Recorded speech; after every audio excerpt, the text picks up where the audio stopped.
এমন কোনো প্যান্ডেল থাকবে না, থাকবে না সেখানে বাড়ি ঘর, সামান্য একটা গামছা থাকবে না যে মাথাতে এইভাবে একটু রোদের সময় নিয়ে নিব, কারণ সেটা এমন একটা জিনিস সেই দিন খালি তা করবে, জমিনটা তামার মতো জ্বলতে থাকবে, আল্লাহর কুদরতের সূর্য সেদিন তাপ ছাড়বে, তারপরও আলো থাকবে না।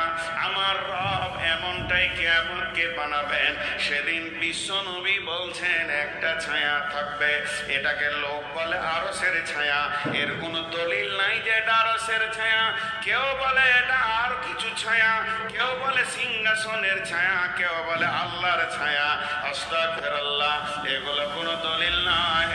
আমার রব এটা সেদিন নতুন করে একটা ছায়া বানাবেন, তার মহব্বতের ব্যক্তি এগুলোকে সেখানে আনার জন্যে সেই ছায়াটা আমার রব বানাবেন। এটাকে বোঝানোর জন্যে কোন মুফাসসির বলেছেন রহমতের ছায়া, কারণ আল্লাহর দয়া রহমত যদি না হতো তাহলে ছায়াটা হতো না। ওই ছায়াতে থাকবে কে? ওই ছায়াতে কোনো গরু ছাগল থাকবে না। লা তাহজান, চিন্তা করিয়েন না, ওই ছায়াতে আল্লাহ আপনাকে দেবেন, আমাকে দেবেন, বিশ্ববাসীকে দেবেন, মুমিনকে দেবেন, মুমিনাকে দেবেন। বন্ধুরা আমার, যে আল্লাহর ভয়ে গভীর রাত্রিতে শীতের সময় লেপটাকে ছেড়ে দিয়ে হু হু করে কাঁপতে কাঁপতে শীতের পানিতে উজু করে নামাজের কাতারে দাঁড়াচ্ছে, আল্লাহ তাই রকম গোলামের জন্য এই ছায়াকে বানিয়েছে, সেটাকে বলা হয়েছে আল্লাহর রহমতের ছায়া। সাবাতুন ইযিল্লুহুমুল্লাহ, ওই ছায়াতে কে কে থাকবে? ওই ছায়াটা 7খানা জনের কোঠা করা হয়েছে, 7 শ্রেণীর লোক যারা পৃথিবীতে 7টা আমলে জড়িত থাকবে। একজন এই যে 7টা আমল করবে তা না, যে কোনো একটা আমলের সঙ্গে তার যদি জড়িত থাকে তাহলে আমার রব ওই ছায়াতে তার কোটা লাগিয়ে দেবেন, রিজার্ভেশন লাগিয়ে দেবেন। গোটা স্টেশনে যদি 2 লাখ লোক দাঁড়িয়ে থাকে আর আপনার আমার যদি রিজার্ভেশন এসিতে থাকে তাহলে কোনো চিন্তা নাই, আমার সিট আমি পেয়ে যাব। কিয়ামতের মাঠে লক্ষ কোটি লোকের সম্ভার হলেও যদি আপনার আমার আমল ঠিক থাকে তাহলে কঠিন কিয়ামতের দিন ওই রহমতের ছায়াতে আপনার আমার কোটা লাগবে। একবার দোয়া দিব, যদি হৃদয়ে ঈমান থাকে তো আমিনটা ওইভাবে বলবেন যেন আল্লাহ গ্রহণ করে নেয়। হে আল্লাহ, সেই কঠিন কিয়ামতের দিনে তোমার রহমতের ছায়াতে আমাদের জায়গা দিও। আমিনটা জোরে হলো না, যতটা আমি আশা করেছিলাম অতটা হয়নি। জি, সেই কঠিন দিন, সেদিন মানুষ পেরেশান থাকবে। আচ্ছা, একটা মানুষ যদি আপনাকে এসি ঘর দিয়ে হৃদয়কে ঠান্ডা করে দেয়, হালকা করে ফ্যানটা চড়ে এসি চলছে ফুরফুর ফুরফুর করে 19 কিংবা 18, বের গোটা এলাকা 48 ডিগ্রি সেলসিয়াস চলছে, তার ভিতরে আপনি ঠান্ডা হাওয়াতে আরাম করে আছেন, এটা যদি মানুষ বানাতে পারে, আমার রব কিয়ামতের মাঠে তার রহমতের ছায়াটা কেমন বানাবেন। হে আমার রব, তুমি আমাদের সকলকে সেই ছায়াতে একটু জায়গা দিও। আল্লাহ কবুল করে নেক, আল্লাহ কবুল করে নেক, আল্লাহ আমিন। রোজা রাখবো ইনশাআল্লাহ, সকলে রাখবো ইনশাআল্লাহ, যত কষ্ট হোক রোজা ছাড়বো না ইনশাআল্লাহ। তো ওই রহমতের ছায়াতে আপনি জায়গা পাবেন, আমি জায়গা পাবো। তাহলে আমলগুলো কি? নাম্বার 1, 7টার মধ্যে নাম্বার 1, ইমামুন আদিলুন, ন্যায় বিচার করনেওয়ালা। পৃথিবীর বুকে যত ন্যায় বিচারক আছে, আপনার কাছে বিচার আসবে, আপনার সঙ্গে কার ভাতিজার ঝগড়া হয়ে গেছে, আপনার সঙ্গে আপনার ভাগনার সঙ্গে আপনার অন্য গ্রামের ছেলের ঝগড়া হয়ে গেছে, ওই জায়গায় যদি কেউ ন্যায় বিচার করতে পারে, বিচারের মানদণ্ডটা যদি অ্যাকুরেটি রাখতে পারে আল্লাহর ভয়ে, বন্ধু ভাইয়া আর চিন্তা নাই, ওই রহমতের ছায়াতে আপনার একটা রিজার্ভেশনের সিট লেগে গেছে। কিয়ামত যত দিনই হোক আর যত কঠিন হোক, লা তাহজান ইন্নাল্লাহা মা'ানা, আপনার কোনো চিন্তা নাই। হাসরের ময়দানে উঠে আপনি আপনার গদিটা বেছে নেবেন, আল্লাহর খাস ফেরেশতা আপনার হাত ধরে নিয়ে গিয়ে টিটি যেমন মানুষকে বুঝিয়ে দেয় এটা আপনার সিট, ওই রকম বসিয়ে দেবে। অতএব পৃথিবীর বুকে ন্যায় বিচার করতে হবে। ন্যায় বিচার আছে ভাই, জোরে বলেন ন্যায় বিচার আছে। আপনাদের এই দিনাজপুরে ন্যায় বিচার হয়? সুবহানাল্লাহ। আল্লাহ কোরআনে বলেছেন, ওয়াইদা কুলতুম ফা'দিলু ওয়ালাউ কানা যা কুরবা, ওয়াইদা কুলতুম ফা'দিলু ওয়ালাউ কানা যা কুরবা, যদিও তোমার নিকট আত্মীয় হয়, যদি তোমার পার্টির লোক হয়, প্রতিবেশী হয়, গ্রামবাসীও হয়, যখন তুমি আদালতে বিচারে বসবে তখন অন্যায় কথা বলবে না, ভেবে চিনতে একদম ইনসাফের কথা বলবে, নচেত কঠিন কিয়ামতের দিনে তুমি আযাবে গ্রেফতার হয়ে যাবে। পৃথিবীর বুকে যতগুলি বিচার হচ্ছে এই বিচারটাই নিষ্পত্তি নয়, এর জেরক্স কপি আর একদিন কিয়ামতের মাঠে হবে। আল্লাহ তাবারাক ওয়া তাআলা এলান করবে, হাসরবাসীরে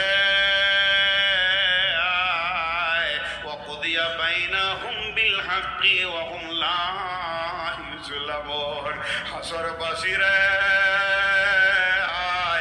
আজকে ন্যায় বিচার আমি তিলে তিলে বুঝিয়ে দিব, কারো উপরে জুলুম হবে না।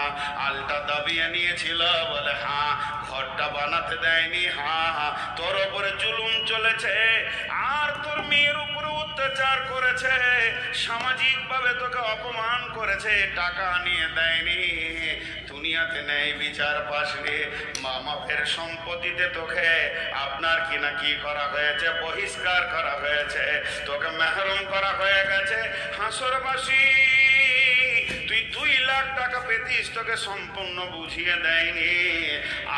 আয় আমি রব আজকে কাজী হয়ে বসেছি, ওয়াকুদিয়া বাইনাহুম বিল হাক্কি, আমি 2 জনের মাঝে হক বিচার করব, ওয়া হুম লা ইউযলামুন, এখানে কোনো জুলুম অত্যাচার হবে না। অতএব বন্ধুরে, আপনি মনে করছেন যে আজকেই বিচারটা করে থাবড়ে থুবড়ে মেরে নিলাম, কত মোড়ল আছে বিচার করেছে, বিধবা মেয়ে সে টাকা পেয়েছে বিচারে 20,000, তার থেকে 5,000 দিয়ে 15,000 বিচারকরা মেরে দেয়।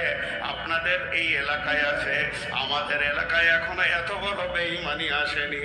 তোর বাপের গোলাম আছি, সারা রাত বসে বিচার করব, আমরা কিছু পাবো না। আয় আমার রব বলছে, একদিন তার চোখের পানি বলবে, আল্লাহ আমাকে অ্যাক্সিডেন্ট করে মেরে ফেলে দিয়েছিল, পা দুটি ভেঙে দিয়েছে, আমাকে বিচারক বলেছিল 70,000 লাগবে, বাদী দিয়েছে 70,000, কিন্তু বিচারকরা আমাকে 50 দিয়ে 20 মেরে দিয়েছে, এটারও বিচার হবে।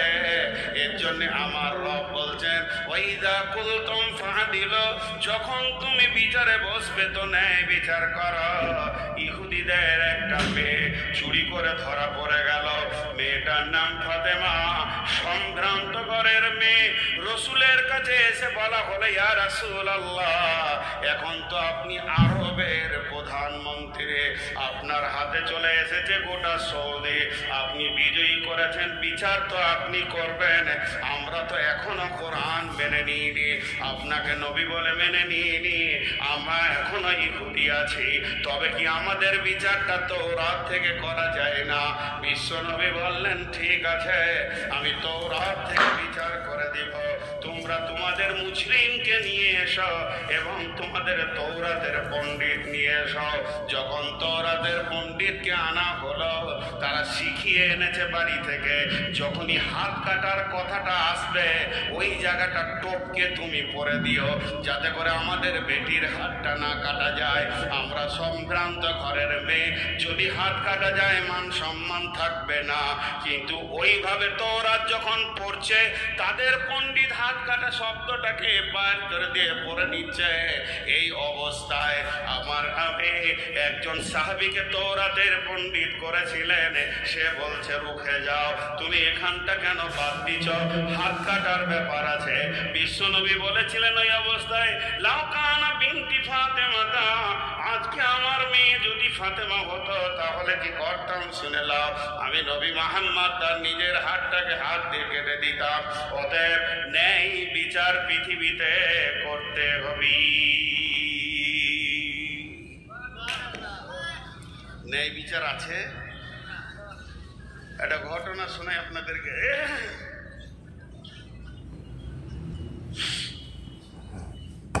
ঘটনাটা কি জানেন? এক লোক বাড়ি বানাচ্ছে, বাড়ি তো ট্রাক্টরে করে মাটি নিয়ে এসছে, ওর বাড়ির দরজাতে মাটিটা এমনি করে হাজারা দিয়েছে। ট্রাক্টর চলে গেছে, একটা বাচ্চা ছেলে সাইকেলে ফিরফির করে দিয়ে গেছিল, একটা মোটর সাইকেল আসছে, আর ওই মাটিটার কাছে ছেলেটা মোটর সাইকেল থেকে চুমকে গিয়ে মাটির উপরে উঠতে গিয়ে দপ করে পড়বি তো পর মোটর সাইকেলই করেছে। ছেলেটার খানিকটা পা ভেঙেছে, ওকে খবরই নাই কি ঘটলো।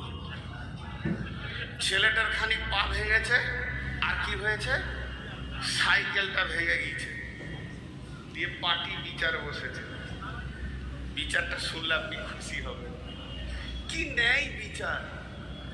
যে ছেলেটা সাইকেল চালিয়ে পা ভেঙেছে, সাইকেল ভেঙেছে, ওটাও তৃণমূলের, আর যে মোটর সাইকেল চালিয়েছে সেও তৃণমূলের, একই পার্টির। কিন্তু যার ঘর হচ্ছে মাটি রেখে গেছে ও সিপিএমের। তো বিচার বসেছে পার্টি অফিসে, বলছে আসলে মাটিটা না রাখলে তো ঘটনাটা হতো না। তো ওকেই ধরে নিয়েছে, 10,000 জরিমানা করে দিয়েছে, শুধু সিপিএম হওয়ার কারণে। এরা দুজন অ্যাক্সিডেন্ট করেছে, ও জানতোই না। ও আবার মসজিদের ইমাম, মসজিদে থাকতো, ফোন করে ডাকছে, মুলবি সাহেব বাড়ি এসো, তুমি রাস্তায় মাটি দেখেছো, এই জন্য একটা অ্যাক্সিডেন্ট হয়েছে, 10,000 টাকা লাগবে। দেখেন কি ন্যায় বিচার পৃথিবীতে চলছে।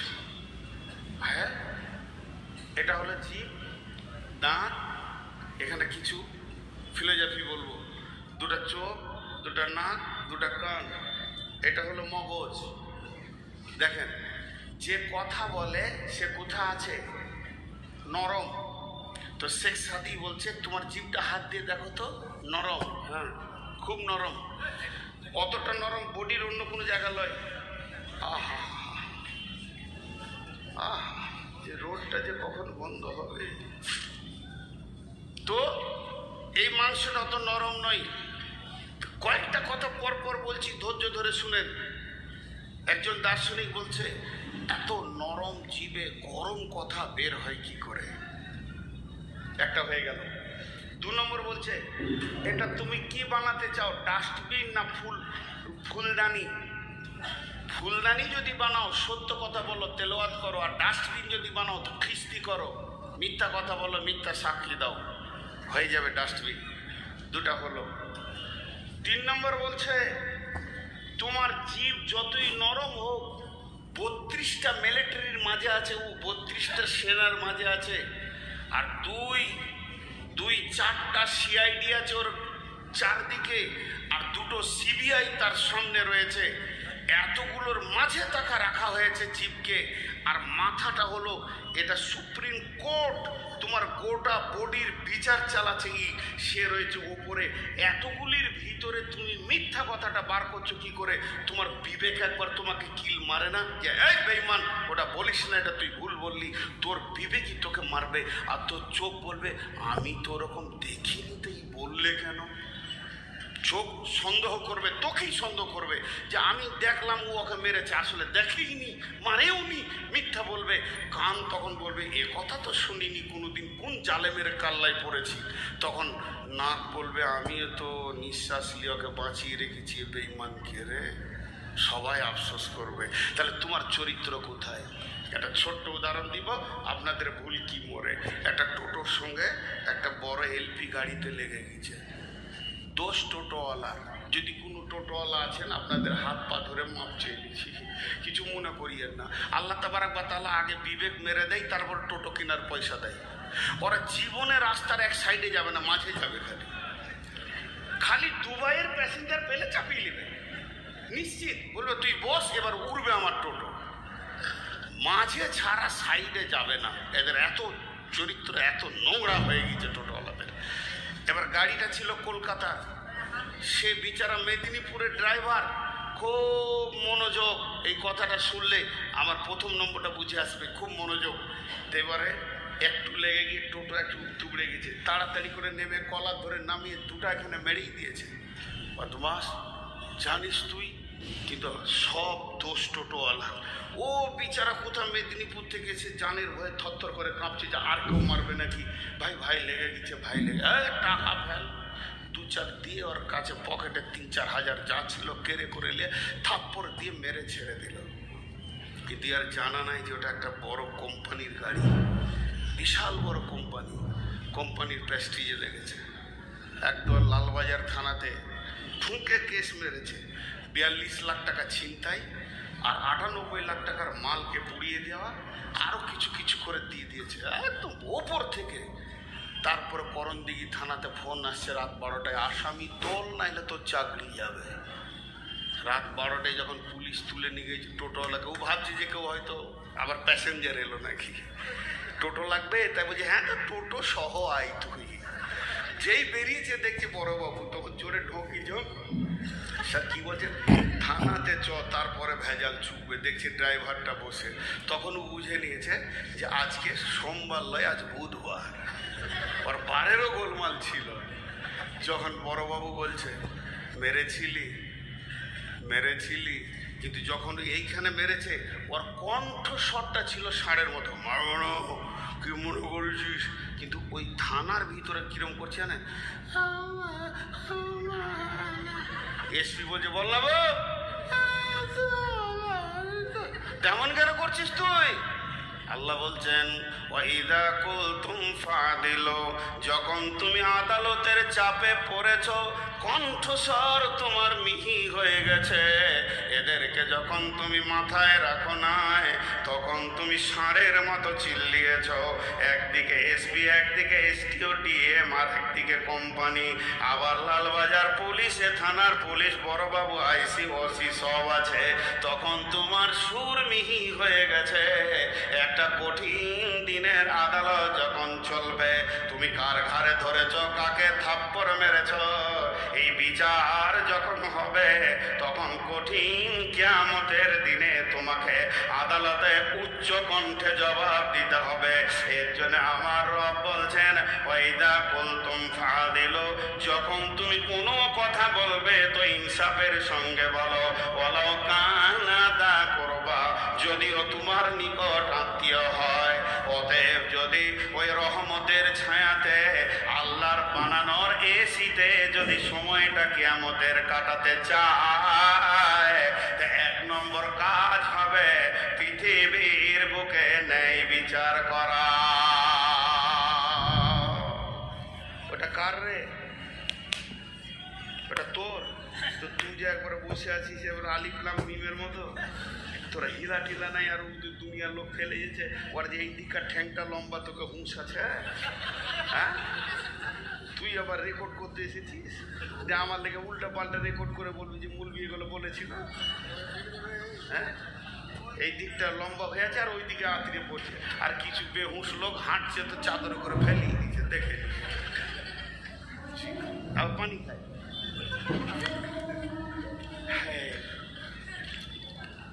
একটা বিচার বলি, আমি বাদশাটার নামটা ভুলে গেলাম, বহুদিন আগে এগুলো আমার জানা। তখন আমি মাদ্রাসা পড়া সন্তান, অল্প বয়সের মনে রাখা ঠিক ছিল, তাও ভুলে গেছি। এক বাদশাহ গিয়েছে হরিণ শিকার করতে, ঘটনা সত্য। তো বাদশাহী জামানা, সম্ভাব্য ঘটনাটা আফগানিস্তানের। তো হরিণ শিকার করবে জঙ্গলে গিয়ে, ও একদম হরিণটাকে খেয়াল করেছে যে এই জায়গায় মারবো হরিণের, তো হরিণ একদম স্পট হয়ে যাবে। আর এই জায়গাটা এমন একটা জায়গা যে এখানে যদি কারো আঘাত পায় তো স্পট হয়ে যাবে। খুব দামি তীর এইভাবে ধরে নিশান করে ছাড়বে, ছাড়বে মানে ছেড়েছে, আর হরিণটা তরক করে লাফিয়ে গেছে। হরিণের গায়ে লাগলো না। নদীর ধারে এক বুড়ি এমনি করে করে কাপড় কাটছে, আর ওর ছোট ছেলেটা বিধবা, একাই, ওই বাচ্চাটাই ওর সম্পদ। মায়ের পাশে দাঁড়িয়ে দাঁড়িয়ে গুনগুন করে কাঁদছে, আমার উঠিলি ও আমার। গরিবের ছেলে ভোগে জ্বালায় কাঁদছে, আর বলছে বেটা কাপড় সাফ করি তোমাকে দিব। তীরটা গিয়ে ছেলেটার এখানে লেগেছে, সঙ্গে সঙ্গে পড়ে গেল, স্পট হয়ে গেল, মারা গেল। বুড়ি লাশ বলে নিল সিধা কাজীর কাছে। কাজী আমার ছেলে লাশ হয়ে গেছে, স্বামী নাই, আমি বিধবা, এই সন্তানটা মুখ মানে তাকে আমার জীবনের আনন্দ আর হাসি। ছেলেটাও চলে গেল, কাজী আপনাকে বিচার করে দিতে হবে। কাজী বলল কে? বাদশা বলছে আমি। কত ন্যায় কথা বলনেওয়ালা ছিল, যদিও গদির বাদশা, তিনি বলছেন এটা আমার দ্বারা হয়ে গেছে। কাজী বলল ঠিক আছে, আজকে তো রবিবার, কালকে সোমবার বাদ দিয়ে মঙ্গলবার আসো, তোমাদের ন্যায় বিচার বুঝিয়ে দেওয়া হবে। ঠিক মঙ্গলবার বাদশা ঘোড়ার উপরে সওয়ার হয়ে সেই তীর আর সেই ধনুক নিয়ে এসে একদম কাঠগোড়ায় দাঁড়িয়েছে।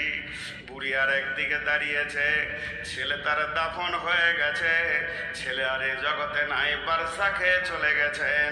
এবার কাজী বলছে মা, এটাই কি তোমার মুজরিম যে তোমার উপরে জুলুম করেছে, এটা কি সেই বাদশা? বলে হ্যাঁ। বাদশাকে জিজ্ঞেস করছে তুমি কি ওর ছেলেকে মেরেছ? উনি তখন বলছেন না, আমি তো ছেলেকে মারবো বলে তীর ছুঁড়িনি কাজী সাহেব, আমি তীরটা ছুঁড়েছিলাম হরিণ মারবো বলে, কিন্তু হরিণটা তরফ করে চলে গেছে আর ছেলেটাকে গিয়ে তীরটা লেগেছে। তখন আজ কাজী বলছে তুমি যে হরিণ মারবে, একটা পশু মারবে, সে পালাতেও পারে কিংবা তোমার লক্ষ্য ভ্রষ্ট হতে পারে। তীরটা কত দূর যাবে সেদিকে কেউ আছে কিনা, কারো বিপদ ঘটবে কিনা, এটা কি তোমার ভাবার ছিল না? তুমি তীরটা কেন ছেড়েছ? তোমাকে দেখতে হতো ওদিকে আর কেউ আছে কিনা নদীর ধারে, তাহলে তুমি তা না দেখেও এমন অন্যায় করেছ।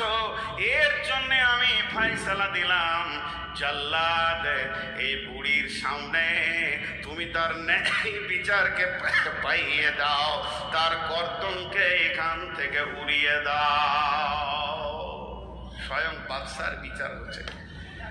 বাদশা তখন তীরটা হাতের কাছে এইভাবে ধরে রেখেছিল, এইভাবে কাজীর দিকে করে বলছে কাজী, যদি তুমি আজকে ন্যায় বিচার না করতে, আজ আমি বিচার নিতে এসেছি, আমি আমার ফাইসালা শুনতে এসেছি, তার বড় তীর এনেছিলাম কেন? যদি আজকে এই বাদশাহী গদিতে তোমার দ্বারা ন্যায় বিচার না হতো, তো তীরের আর একটা ফলা দিয়ে তোমার বুককে আমি দুর্ভর করে দিতাম। আলহামদুলিল্লাহ তুমি ন্যায় বিচার করেছ, আমি পৃথিবী থেকে মরে যাই এটা আমার দুঃখ নয়, কিন্তু আল্লাহর বিচার শরীয়ত কায়েম থাক। জাল্লাদ রেডি হয়ে গেল। তখন বুড়িমা বলছে কাজী সাহেব, বাদশাকে কি বাঁচানোর কোনো উপায় আছে নাকি? বুড়ি তো আর দেখতে পাচ্ছে না আমার সামনে কাটা হবে। তখন বলছে আছে, একমাত্র আপনি যদি মাফ করেন তো মাফ হবে। বুড়ি বলল বাদশার কাজী সাহেব, আমার একটা কোলের সন্তান চলে গেছে, যাক আমি ওকে অন্তর থেকে মাফ করে দিলাম, আর কতল করিয়েন না। ন্যায় বিচার যে নিতে পারে এরকম বাদশা টিকে থাকলে দেশও ঠিক চলবে। তখন বাদশা কাঠগোড়া থেকে নেমে বুড়িটাকে কোলে তুলে নিয়ে বলল, মা তোমার তো একটা সন্তান চলে গেছে, আমাকে কি তোমার সন্তান মনে হয় না? তাহলে বাকি জীবনটা আমার কাছে তুমি কাটিয়ে দাও। ন্যায় বিচার পৃথিবীতে শান্তি আনতে পারে। আল্লাহর নবী বলেছেন, সাদাল কাবিলাতা ফাসিকুহুম, এমন একটা দিন আসবে রে, গ্রামের বিচার করবে চরিত্রহীন লোকেরা, মাতাল, লম্পট, দুশ্চরিত্র, সুদারু, জুয়ারি, জীবনে নামাজ পড়ে না, পেচ্ছাপ করে পানি নেয় না, এরা এই গ্রামের বিচার করবে। হচ্ছে না ভাই? এখন চলছে কি চলছে না? সুবহানাল্লাহ। সে সারা এলাকার নারীদের সতীত্বকে লুটে খেয়ে দিয়েছে, যে একজনা ব্যভিচার করে ধরা পড়েছে, তার বিচার করছে। হয়েছে কি হয়নি এরকম? আপনাদের দেশে মনে হয় না, এই এলাকায় আছে। তাহলে আরো সে ছায়াতে মনে হয় এরাই আগে জায়গা পাবে রহমতের ছায়ায়। জি, এক নম্বর গেল। নাম্বার 2,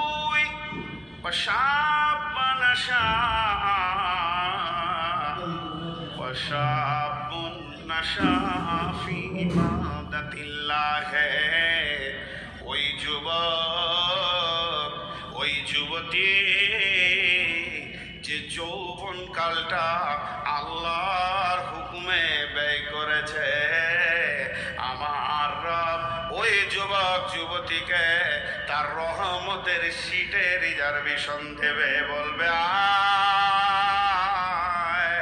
যুবকের দল, আয় আয় যুবতীর দলায় রে, তোদের জন্যে রহমতের ছায়াতে কোটা লেগে গেছে।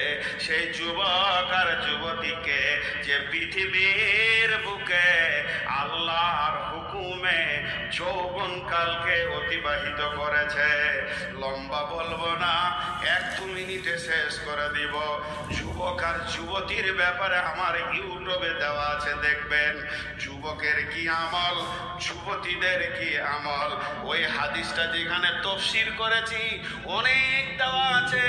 ইগতানিম খামসান কাবলা খামসিন, শাবাবাকা কাবলা হারামিকা, সিহাতিকা কাবলা সুকুমিকা, গিনাকা কাবলা ফাকারিকা, ফারাকাকা কাবলা সুগলিকা, হায়াতিকা কাবলা মাউতিকা। আল্লাহর নবী যৌবনকে নিয়ামত মনে করে বলেছেন, ভাঙলে পরে পিতল কাঁসা, ভাঙলে পরে পিতল কাঁসা, সেই রকমই যৌবনের দশা। পিতল কাঁসার বদলা চলে যৌবন বদলায় না রে, কেউ মানব দেহের কেউ গৈরব করো না।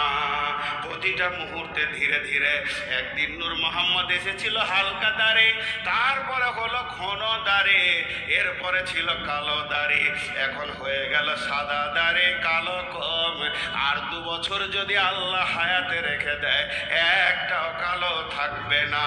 এটা ধীর গতিতে যৌবনকে কেড়ে নিয়ে দ্রুত গতিতে নিয়ে যাওয়া হচ্ছে কবরের দিকে। আল্লাহ তাবারাক ওয়া তাআলা বলেছেন, ওয়াস-সামাই ওয়াত-তারিক ওয়া-মা আদরাকা মাত-তারিক, আন-নাজমুস-সাকিব, ইন কুল্লু নাফসিন লাম্মা আলাইহা হাফিজ। আল্লাহ একদম সৌরজগৎ থেকে কেন মানুষের পেছনে আসলো? আল্লাহ বলছেন, ওই রাতে ওই জিনিসের কসম যে রাত্রিতে যাওয়া আসা করে। কে যাওয়া আসা করে তোমরা জানো কে? সেটা হলো প্রজ্বলিত নক্ষত্র।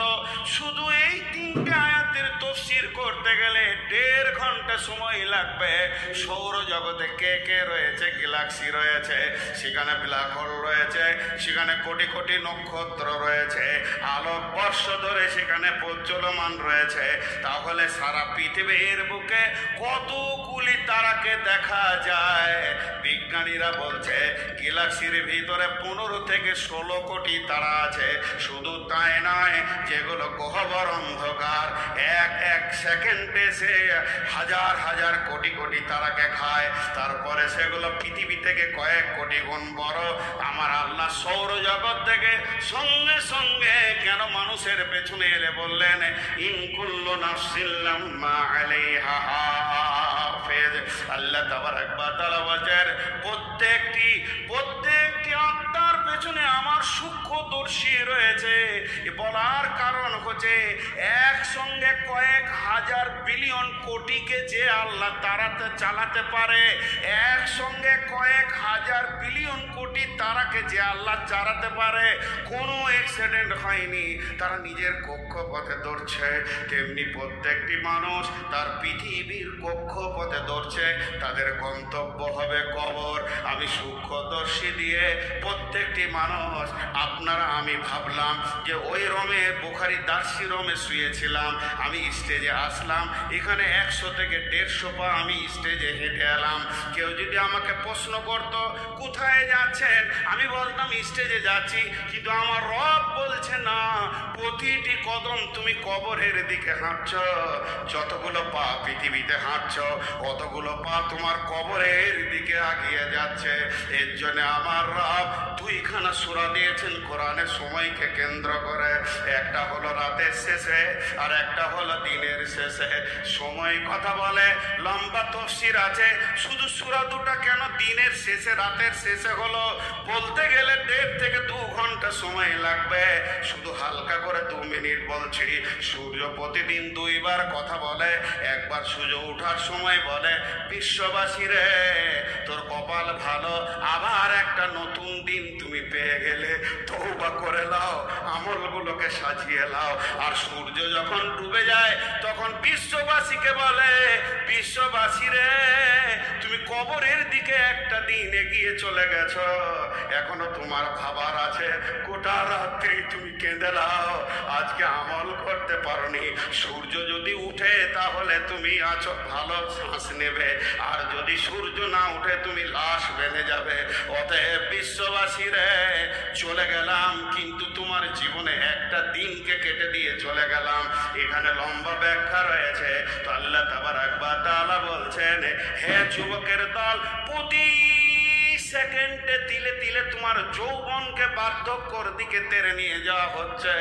তুমি এটাকে অবক্ষয় করে নষ্ট করে দিও না। যৌবনকালে আল্লাহর ইবাদত করো। যুবকদের যৌবনকালে আল্লাহর ইবাদত 2খানা রয়েছে, খুব জটিল ইবাদত, খুব অপরিহার্য ইবাদত। ফাইদা কুদিয়াতিস সালাতু ফান্তাশিরু ফিল আরদি ওয়াবতাগু মিন ফাদলিল্লাহ। হে যুবকের দল, সালাত আদায় করা, হালাল উপার্জনে বের হয়ে চলে যাও। অলসকে আল্লাহ দেখতে পারেন না, আল্লাহ অলসকে ঘৃণা করেন। কোরআন অলসের জন্য বলেছেন উলাইকা হুমুল গাফিলুন, তারা গাফলতির কারণে পশুদের জীবনে চলে গেছে। অতএব গাফলতি করে কোনোদিন সে সাকসেস হতে পারে না, অলস কোনোদিন সাকসেস হয় না। নামাজ আদায় করা। আমি একটা সুগারের রুগী, 490 সুগার নিয়ে আমি মসজিদে বসেছি আসর পর। সুবহানাল্লাহ, আলহামদুলিল্লাহ, ওয়ালা ইলাহা ইল্লাল্লাহ ইল্লাল্লাহ, আল্লাহু আকবার, আস্তাগফিরুল্লাহ, জিকির করতে করতে সূর্য ডুবিয়ে দিলাম 1.5 ঘন্টা। আমি যে নেকিটা পেলাম, আমার আমলনামায় যে নেকিটা লেখা হলো, একটা যুবক ভুলকির মোড়ে কয়েকটা বাদামের প্যাকেট নিয়ে যদি খালি বলে 5 টাকা 5 টাকা 5 টাকা 5 টাকা 5 টাকা 5 টাকা, এই কাছে দৌড়ছে, টোটোর কাছে দৌড়ছে, বাসের কাছে দৌড়ছে, 5 টাকা 5 টাকা। আমার প্রতিটি সুবহানাল্লাহ ছিল নফল, ওর প্রতিটি 5 টাকা ছিল ফরজ আইন, হালাল উপার্জন করা ফরজ আইন। অতএব ও যে আমলটা নেকিটা করেছে, আমি যদি 70 বছর ওই রকম সুবহান সুবহানাল্লাহ বলে একটা যুবকের 3 মিনিটের 5 টাকা শব্দের নেকিটা নিতে পারবো না। তো আল্লাহ তাবারক ওয়া তাআলা বলেন, হে যুবক, যৌবন কালে তুমি ইনকাম করো। তোমার দিকে তোমার বৃদ্ধ মা, তোমার বৃদ্ধ মা, বৃদ্ধ পিতা, ছোট ছোট তোমার ভাই বোন তাকিয়ে আছে। তুমি স্ত্রীকে এনেছো, তার আনন্দ আছে, তার কাপড় আছে, চিকিৎসা আছে। যুবক, তুমি গাফলতি করবে না। 1 টাকাও যদি হয়, কারো গাড়ি ধুইয়ে দিয়ে যদি 5 টাকা পাও, ড্রেন সাফ করে দিয়ে যদি 10 টাকা পাও, সঙ্গে সঙ্গে করে নেবে, কোনো লজ্জা করবে না। হালাল উপার্জনে লজ্জা নাই, চুরিতে লজ্জা আছে। অতএব বন্ধু, যুবক রে, এটা হলো ফরজে আইন। আর যুবকের দ্বিতীয় আমল কি? ওয়াল হাফিজুনা লিহুদুদিল্লাহ, আল্লাহর কোরআনটাকে পৃথিবীতে প্রতিষ্ঠিত করা। কোরআনের বিরুদ্ধে যদি কেউ হাত তুলে, কলিজাটাকে দিয়ে দাও। ইকাতিলুনা ফি সাবিলিল্লাহ ফায়াকতুলুনা ওয়া ইকতালুনা। এখানে বৃদ্ধদের জন্য মাপ আছে, শিশুর জন্য মাপ আছে, মহিলার জন্য মাপ আছে, রোগাদের জন্য মাপ আছে। হে যুবক, ইকাতিলুনা ফি সাবিলিল্লাহ ফায়াকতুলুনা ওয়া ইকতালুনা ওয়াদান আলাইহি হাক্কান ফিদ তাওরাতি ওয়াল ইনজিল। অতএব হে যুবক, যৌবন কালটা আল্লাহর রাস্তায় কাটাও। এটা যুবককে বললাম। এবার আমার যুবতী বেটি যেগুলো রয়েছে, ওরে আমার সোনা মানিক, আমি তোমাদের আব্বা বলছি, যত দূর থেকে শুনছো শুনে লাও। তোমার আব্বা কি বলছে? আল্লাহর কালাম পাক বলছেন, কুল্লিল মুমিনাতি ইয়াগযুদনা মিন আবসারিহিন্না ওয়া ইয়াহফাযনা ফুরুজাহুন্না। সারা পৃথিবীটা যদি নারীর এক পাল্লায় চাপানো যায়, হিরে মণি মাণিক্য চুনি পান্না টাকা পয়সা রিয়াল ডলার যা কিছু আছে, নারীর এক পাল্লায় যদি চাপিয়ে দেওয়া হয়, আর একটা নারীর সতীত্বকে যদি আর একটা পাল্লায় চাপানো হয়, তো সতীত্বের পাল্লাটা নিচে নেমে যাবে। কেন? বিশ্বনবী বলেছেন, লা তাকুমুস সাআতু ফিল আরদি হাত্তা ইয়াকুলা আল্লাহ। যতদিন একটা আল্লাহ বললে ওয়ালা খালেস নিয়তে থাকবে, পৃথিবী চলবে, সূর্য উঠবে ডুববে, হাওয়ায় জাহাজ চলবে, প্লেন চলবে, রেল ধরবে, বেঈমানীদের বেঈমানি চলবে, মাতালের মাতলামি চলবে। যেদিন আল্লাহওয়ালাটা মরে যাবে, পৃথিবীর কোনো মূল্য থাকবে না, তরফর হয়ে যাবে। তাহলে আল্লাহওয়ালা থাকবে কতদিন? আল্লাহওয়ালা থাকবে কতদিন? ও মারিয়াম ইবনাতা ইমরানা আল্লাতী আহসানাত ফারজাহা ফানাফাকনা ফীহি মির রূহিনা ওয়া সাদ্দাকাত বিকালিমাতি রাব্বিহা ওয়া কুতুবিহি ওয়া কানাত মিনাল কানিতিন। ওরে আমার ভাইরা, শুনলেন আল্লাহওয়ালা থাকবে কতদিন? এই আয়াতটা যত রকম তাফসীর আছে, তার ভিতরে একটা তাফসীর হচ্ছে, ওই মারিয়াম যুবতী তার সতীত্বের গ্যারান্টি আল্লাহকে দিয়েছে। বিনা বাপে তার কাছ থেকে একটা আল্লাহওয়ালা নিয়েছেন আল্লাহ। তার মানে এই পৃথিবীর জন্য আল্লাহ সহজেই বলে দিয়েছেন, বিনা শাইইন খালাকাহু মিন নুতফাতিন খালাকাহু ফাকাদ্দারা সুম্মাস সাবিলা ইয়াসসারা।